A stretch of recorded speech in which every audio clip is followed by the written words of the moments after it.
हमारा अगला जो टॉपिक रहेगा वो क्या है, रामायण काल से संबंधित।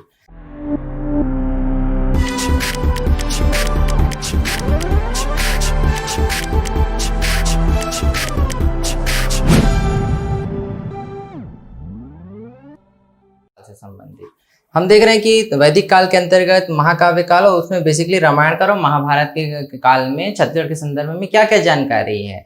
वैदिक काल में हमने देखा है किस तरीके से वैदिक साहित्य में कहाँ कहाँ पे हमको किस तरीके से दक्षिण के विषय में या फिर छत्तीसगढ़ के संदर्भ में बातें प्राप्त हो रही है। महाकाव्य कालों में अलग अलग पर्याप्त हमारे पास विवरण है। तो सबसे पहले हम क्या किसको देख रहे हैं, रामायण काल को देख रहे हैं। रामायण काल के विषय में कई तरीके की कथाएं प्रचलित हैं, कई तरीके की बातें प्रचलित हैं, जिसमें कड़ी दर कड़ी एक एक उल्लेख ऐसे मिलते हैं कि जैसे संपूर्ण रामायण यही लिखा गया हो। ऐसी बहुत सारी बातें हैं और अलग अलग प्रदेशों में भी अलग अलग तरीके की बातें और प्रचलित हैं। जैसे कहना चाहिए कि हरियाणा में भी माता कौशल्या का स्थान बताया जाता है, दक्षिण कौशल को भी माता कौशल्या का स्थान बताया जाता है। वनवास के दौरान इस रास्ते से राम गुजरे थे अपने वनवास के दौरान, वो हमको उल्लेख इस रामायण से प्राप्त हो रहा है, उसको इंडिकेट किया जा रहा है। और इसी बातों को रखते हुए अभी वर्तमान में छत्तीसगढ़ शासन ने भी राम वनगमन मार्ग को इस समय डेवलप करने का काम प्रारंभ किया है सर्किट के रूप में, जो प्रारंभ भी हो चुका है और काम वो चल भी रहा है। अब हम बेसिकली देखते हैं कि छत्तीसगढ़ के संदर्भ में रामायण काल में उल्लेख किस प्रकार से आ रहा है। हम सभी जानते हैं कि छत्तीसगढ़ का जो प्राचीन नाम था दक्षिण कौशल था या कौशल था। इन दोनों के संदर्भ में हमको रामायण के समय प्राप्त होता है। जो मूल रामायण जिसे हम मानते हैं वो किसके द्वारा रचित था, वाल्मीकि द्वारा रचित था। वाल्मीकि द्वारा रचित जो मूल रामायण है वह बेसिकली 8 कांड और लगभग 24,000 श्लोकों में रचित था या संकलित था, जो लगभग गुप्त काल के अंतिम समय पर वो क्या हुआ है, संकलित हुआ है या पूर्ण हुआ है। वाल्मीकि कृत रामायण में हमको 2 कौशल का उल्लेख मिलता है, एक उत्तर कौशल और दूसरा दक्षिण कौशल। उत्तर कौशल सरयू नदी के तट पर स्थित था और दक्षिण कौशल के संदर्भ में कहते हैं कि विंध्य पर्वतमाला के दक्षिण में स्थित था। इसके अतिरिक्त हम एक देखते हैं कि एक कौशल खंड नामक अप्रकाशित ग्रंथ है, जिसमें यह वर्णन आता है कि विंध्य के दक्षिण में नागपत्तन के समीप कौशल नामक राजा शासन करता था और उसी के नाम के आधार पर उस राज्य का नाम क्या था, कौशल था। उसकी एक पीढ़ी का जो शासक था वो कौन था, भानुमंत था। और भानुमंत की पुत्री कौन थी, कौशल्या थी। और कौशल्या का विवाह किससे हुआ, अयोध्या के नरेश राजा दशरथ से, यानी कि वो उत्तर कौशल का क्या था, शासक था। ठीक है, अयोध्या का नरेश कौन था, दशरथ। दशरथ के बाद संपूर्ण जो साम्राज्य है वो किसको प्राप्त हुआ, राम को प्राप्त हुआ। किसे प्राप्त हुआ, राम को प्राप्त हुआ। और फिर अलग विवरणों में हम देखते हैं कि राम के बाद जो है जो संपूर्ण जो साम्राज्य जब उनके विभाजन हुआ या उसका उनके बेटों में इसका दोनों राज्यों को बांटा गया, तो उत्तर कौशल का जो राज्य है वो किसे प्राप्त हुआ, लव का प्राप्त हुआ। और दक्षिण कौशल का राज्य किसे प्राप्त हुआ, कुश को प्राप्त हुआ। इसे हमने छत्तीसगढ़ के नामकरण के संदर्भ में भी देखा था उस दौरान भी इस विवरण को, तो हम दोबारा फिर देख रहे हैं। अब लव की जो राजधानी हुई वो कौन सी हुई, श्रावस्ती हुई। और कुश की जो राजधानी हुई वो कौन सी हुई, कुशावती या कुशस्थली हुई। ऐसा विवरण हमको मिलता है। अब राम ने जब, या कहना चाहिए कि जब राम को 14 वर्ष का जब वनवास हुआ, तो 14 वर्ष के वनवास के दौरान वो जिन जिन मार्गों से होकर गुजरे, उन रास्तों पर जो जो प्रमुख स्थान थे, उन स्थानों के साथ में कुछ स्थानीय परंपरा जुड़ी हुई है। उस स्थानीय परंपरा के आधार पर हम देखते हैं कि रामायण का किस तरीके से छत्तीसगढ़ के साथ में संबंध था। तो अगला हम इसमें देखेंगे क्या कि स्थानीय परंपरा के अनुसार ऐसे कौन कौन से क्षेत्र हैं जिनमें हम राम को प्रदर्शित कर रहे हैं, रामायण काल समय प्रदर्शित हो रहा है। इनमें सबसे पहला नाम जो आता है वो है शिवरी नारायण का। स्थानीय परंपरा के अनुसार, स्थानीय परंपरा के अनुसार पहला जो स्थल है वह है शिवरी नारायण। पहला जो स्थल है वो कौन सा है, शिवरी नारायण का। शिवरी नारायण हमारा जांजगीर चांपा जिले में स्थित है और यह माना जाता है स्थानीय परंपरा के अनुसार कि राम ने शबरी के जूठे बेर यहीं खाए थे, या शबरी ने अपने जो जूठे बेर हैं वो किसे खिलाए थे, राम को खिलाए थे। चाहे दोनों बातें कहें अपन, हम शिवरी नारायण कहाँ है, बेसिकली जांजगीर चांपा में, और राम ने यहाँ शबरी के जूठे बेर खाए। यह हमारा पहला स्थल है जो किससे संबंधित है, रामायण काल से संबंधित है, शिवरी नारायण। दूसरा कौन सा है, खरौद। खरौद भी जांजगीर चांपा जिले में है, ठीक। और यहां पर राम ने खरदूषण का वध किया था। किसका वध किया था, खरदूषण का वध किया था। और इसीलिए कहा जाता है कि चूंकि खरदूषण का यहाँ पे वध हुआ और उसी के नाम के रूप यहाँ पे क्या बना, खरौद, मतलब इस जगह स्थान का नाम क्या पड़ा है, खरौद पड़ा है, ठीक। तो एक कौन सा हो गया, शिवरी नारायण हो गया, दूसरा कौन सा हो गया, खरौद हो गया, जहां पर खरदूषण का वध हुआ था। और दोनों कौन से जिले में है, जांजगीर चांपा जिले में स्थित है। तीसरा जो प्रमुख स्थल है वो है तुरतुरिया। तुरतुरिया के संदर्भ में बहुत से ऑब्जेक्टिव क्वेश्चंस आते हैं क्वेश्चंस में, है ना, चाहे व्यापम के एग्जाम्स हो चाहे पीएससी के एग्जाम्स हो, उस दोनों में आपका कभी ना कभी तुरतुरिया को बार बार पूछता ही है, ठीक। तुरतुरिया का जो संबंध है वह है वाल्मीकि आश्रम से। वाल्मीकि आश्रम जहां लव कुश का जन्म हुआ, लव कुश का जन्म हुआ। और तुरतुरिया कहाँ है, बलौदा बाजार में। जांजगीर चांपा में 2 और फिर तुरतुरिया किसमें है, बलौदा बाजार में है। इसके बाद अगला जो स्थल आता है वो है पंचवटी का। पंचवटी का जो क्षेत्र है वो केशकाल से संबंधित है, जो उसका जो पहाड़ी जो क्षेत्र है उसे हम ये पंचवटी के नाम से जानते हैं। ये कहाँ है, केशकाल में, जो कोंडागांव जिले में है। केशकाल का जो क्षेत्र है कोंडागांव जिले के अंतर्गत, यहाँ पर रावण द्वारा सीता का हरण हुआ था। रावण द्वारा सीता हरण, ये घटना यहां से प्रचलित है। ये सारी चीजें स्थानीय परंपरा के अनुसार है जो हमें रामायण को छत्तीसगढ़ से जोड़ती है। इसके बाद अगला जो क्षेत्र है वो कौन सा है, दंडकारण्य।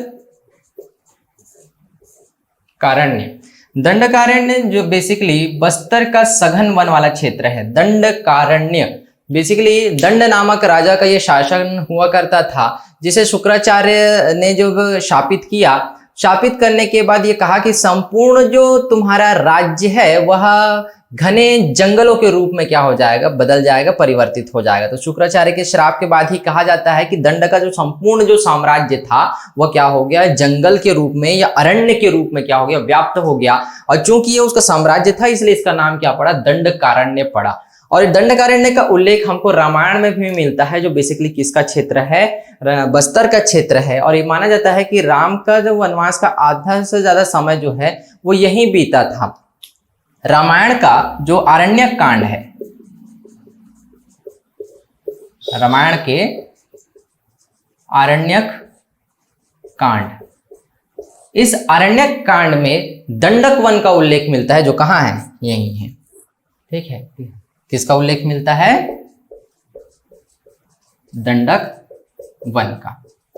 ध्यान दीजिएगा, रामायण के आरण्यक कांड में हमें किसका उल्लेख मिलता है, दंडक वन का उल्लेख मिलता है। और एक माना जाता है कि राम ने वनवास के दौरान अपना अधिकांश समय जो है यहीं बिताया था। वनवास का अधिकांश समय, ये उल्लेख जो है यह सत्य प्रतीत भी होता है, क्योंकि जो बेसिकली यह माना जाता है कि बस्तर का जो क्षेत्र है वह द्रविड़ कल्चर वाला क्षेत्र है, और रावण जो था वह द्रविड़ संस्कृति का पोषक था या द्रविड़ संस्कृति का शासक था, यह मानते हैं हम। और यह जो संपूर्ण बस्तर का जो क्षेत्र था उसके क्षेत्र के अंतर्गत भी शामिल होता था, ऐसा हम मानते हैं, ठीक। जिसके संदर्भ में हम बस्तर दशहरा वगैरह का उल्लेख अलग से करेंगे, है ना, उसमें चर्चा अलग करेंगे कि ये संस्कृति कैसे उससे जुड़ती थी। तो अब दंडकारण्य का जो क्षेत्र है वो बस्तर का है, जो भी इससे संबंधित है। इसके बाद अगला जो है वो है सिहावा पर्वत।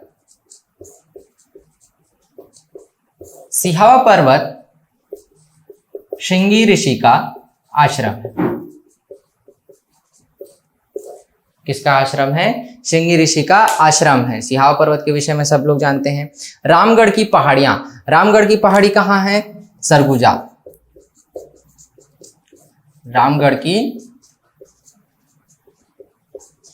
पहाड़ी, रामगढ़ की पहाड़ी है कहाँ है? सरगुजा में है। और यहाँ पे कौन कौन से स्थान फेमस है? एक है सीता बेंगरा, दूसरा रामगढ़, तीसरा किष्किंधा पर्वत, सीताकुंड, हाथी कोह और लक्ष्मण बेंगरा। इतने स्थानों को रामायण काल से जोड़ा गया। कौन कौन सा? सीता बेंगरा, हाथी कोह, किष्किंधा पर्वत,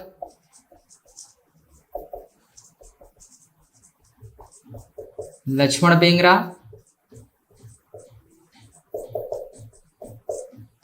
सीता बेंगरा, हाथी को, किष्किंधा पर्वत, लक्ष्मण बेंगरा और आपका सीता कुंड। इतना जो क्षेत्र था आपको किससे संबंधित था? रामायण काल से संबंधित था। वो भी कहाँ का? सरगुजा का। सरगुजा के बाद जो है अगला एक क्षेत्र आता है रायगढ़ जिले के अंतर्गत। रायगढ़ जिले का जो राम झरना है वो भी रामायण काल का प्रमुख स्थल रहा है। एक जो स्थल आता है आपका कि कौन सा है? 8वां नंबर का स्थल है राम झरना। ये रायगढ़ में स्थित है। एक पौराणिक या फिर कहना चाहिए कि महाकाव्य के अंतर्गत जो स्थलों में शामिल है वो राम झरना भी शामिल है जो रायगढ़ में है। कोरिया के अंतर्गत 2 स्थान और आते हैं। कोरिया में 2 स्थान और आते हैं। एक सीतामढ़ी हरचौका जो माता सीता से संबंधित था, सीतामढ़ी हरचौका और सीतामढ़ी घाघरा। सीतामढ़ी घाघरा, ये से 2 स्थान जो है इस काल से प्रचलित थे। हमने कौन कौन से स्थान देख लिया? एक शिवरी नारायण देखा, दूसरा खरौद देखा, तीसरा तुरतुरिया देखा, चौथा पंचवटी देखा, 5वां दंडकारण्य देखा, 6वां सिहावा पर्वत देखा, 7वां आपका रामगढ़ की पहाड़ियां देखी, 8वां राम झरना और उसके बाद जो है आपका 9वां कोरिया जिसमें सीतामढ़ी हरचौका और सीतामढ़ी घाघरा ऐसे प्रसिद्ध है। फिर से एक बार देख ले कि शिवरी नारायण में राम ने शबरी के जूठे बेर खाए थे, खरौद में खरदूषण का वध हुआ था, तुरतुरिया में वाल्मीकि का आश्रम है जहाँ लव कुश का जन्म भी हुआ है, पंचवटी में जहाँ पर सीता का हरण हुआ है, दंडकारण्य यह रामायण के आरण्यक जो कांड है उसमें दंडक वन का उल्लेख है, सिहावा पर्वत श्रृंगी ऋषि का आश्रम था, रामगढ़ की पहाड़ी जिसमें कहना चाहिए कि सीता बेंगरा, रामगढ़, किष्किंधा पर्वत, हाथी को, लक्ष्मण बेंगरा, सीताकुंड, इतना स्थान क्या है यहाँ पर प्रसिद्ध है या फिर प्रमुख है। और उसके बाद फिर राम झरना जो रायगढ़ में है और कोरिया जहाँ पे सीतामढ़ी हरचौका और सीतामढ़ी घाघरा ये दोनों स्थान क्या है? प्रमुख हैं। तो इस तरीके से क्या है कि रामायण काल जो है वह या रामायण में जितने भी स्थानों का उल्लेख आया उसको स्थानीय परंपरा के अनुसार जोड़कर ये माना गया कि संपूर्ण रामायण की जो गाथा है वो कहीं ना कहीं छत्तीसगढ़ से इस तरीके से संदर्भित थी। और ये माना जाता है बेसिकली एक स्थान और प्रमुख है चंद्रखोरी का जहाँ पर कौशल्या माता का मंदिर भी है। और ये माना जाता है कि जो मध्य दक्षिण कौशल का जो क्षेत्र जो आ रहा है और जो चंद्रखोरी का जो क्षेत्र है यहीं पर ही माता कौशल्या का क्या हुआ था? जन्म हुआ था, ये माना जाता है, जो भानुमंत की पुत्री थी। तो इस तरीके से रामायण काल के अलग अलग क्षेत्र क्या हैं? संदर्भित हैं, जिसमें हम इन प्रमुख स्थलों को देखते हैं और इसको पॉइंट वाइज आप क्या कर लीजिएगा? डिटेलिंग कर लीजिएगा, नोट कर लीजिएगा, क्योंकि इससे संबंधित प्रश्न आपको प्री में जरूर पूछता है। और जैसे मान लीजिए मेंस में भी अगर आपको यह प्रश्न पूछता है तो किस तरीके से पूछेगा कि मेंस में रामायण काल से संदर्भित प्रमुख स्थलों का उल्लेख कीजिए। चाहे 4 नंबर के लिए पूछ सकता है या फिर 8 नंबर के लिए पूछ सकता है, आपको 100 शब्दों के लिए या 60 शब्दों के लिए। तो उसमें आपको इनका उल्लेख करना है कि कौन कौन से आपके स्थल थे। अगर इसमें आपको शब्द सीमा ज़्यादा दी गई है, तो उसके साथ साथ आपको भी यह प्रयास करना है कि उन स्थानों से क्या संबंध जुड़ा हुआ था। जैसे शिवरी नारायण है, तो शिवरी नारायण का जो संबंध है वो किससे था, सबरी के जूठे बेर से, या राम ने सबरी के जूठे बेर खाए थे। ये आपको उसमें एक बुलेट पॉइंट के थ्रू लिखते हुए चलना है, तो आपका आंसर भी सुटेबल होगा और आपको मार्क्स भी पूरे मिलेंगे। और जहां पे कम शब्दों में क्वेश्चन मिला है, तो सिर्फ जब पूछा गया है अगर प्रश्न कि रामायण काल से संबंधित स्थानों का उल्लेख कीजिए, तो केवल और केवल उन स्थानों का क्या करना है, आपको उल्लेख करना है। तो ये आपका क्या था, रामायण काल से संदर्भ था। अगला जो लेक्चर होगा, अगला जो वीडियो होगा, उसमें हम क्या देखेंगे, महाभारत काल से संदर्भ कैसा था, या छत्तीसगढ़ के कौन कौन से स्थान जो हैं वह महाभारत काल में शामिल थे।